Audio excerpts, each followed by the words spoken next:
We became friends Right. because we weren't definitely meant to be friends Yeah, at all no. until later on. But Is definitely kind of front and center when you think about Frankenmuth with the farm fields and the little streams that run through our backyards. one thing that's I thought about recently is we were so gifted with the ability to just play as loud as we wanted. Where That too. like As a very young kid, this music kind of made me really feel something, and there was just such this connection, and there was just something that was so innate about the connection between.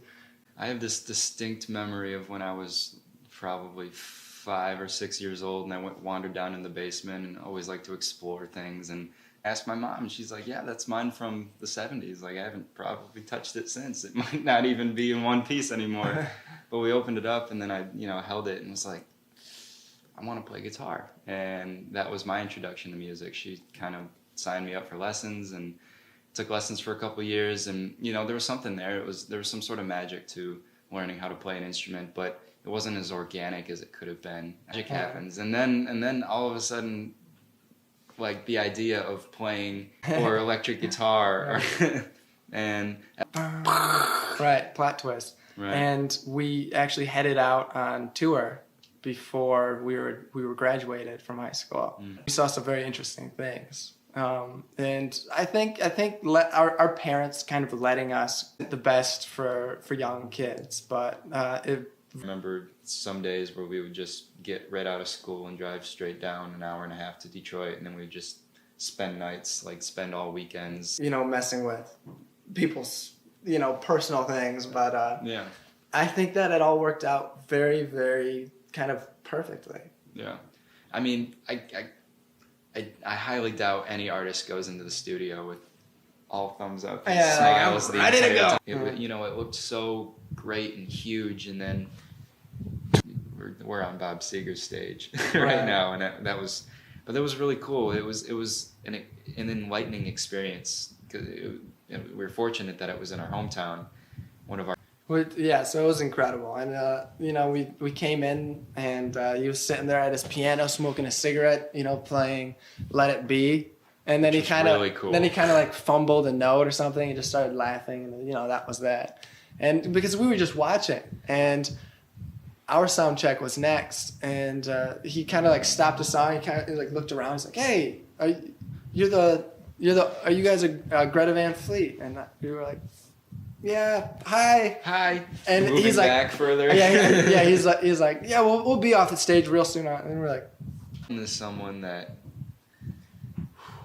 boy, is he a figure. Yeah, personality, and like he definitely, and he was also one of those figures that was so different than all the other artists you listen up or you would grow up listening to.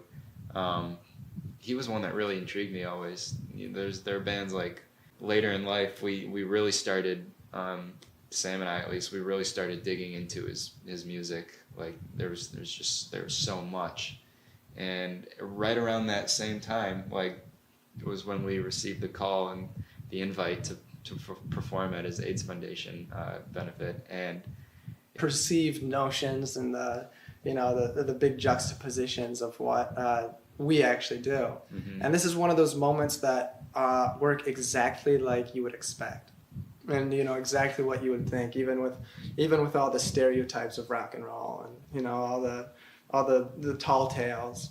And he came walking on that stage with us, and it was easy. Like once he got up and he sat down at the piano, it was like he was like a part of the band.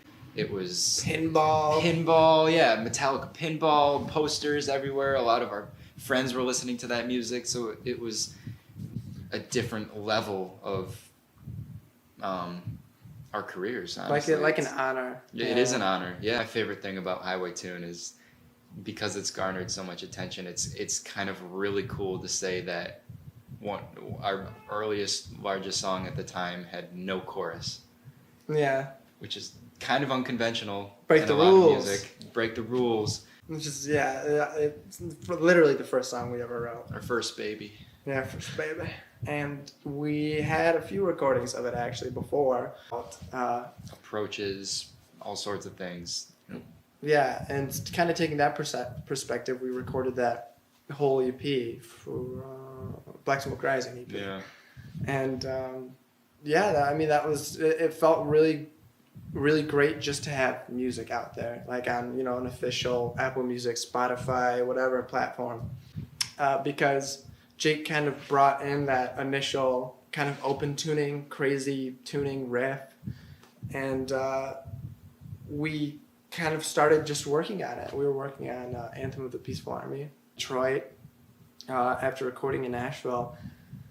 And Josh did vocals on it, and I'm pretty sure we just did a couple dubs. Like I did some of when we look back on something like Highway Tune, like I remember when that was written. I remember when we were working on it. I remember when we added the breakdown, and I remember when we recorded it, got it mastered, and released it. Write and record, not professionally record, but just to start writing.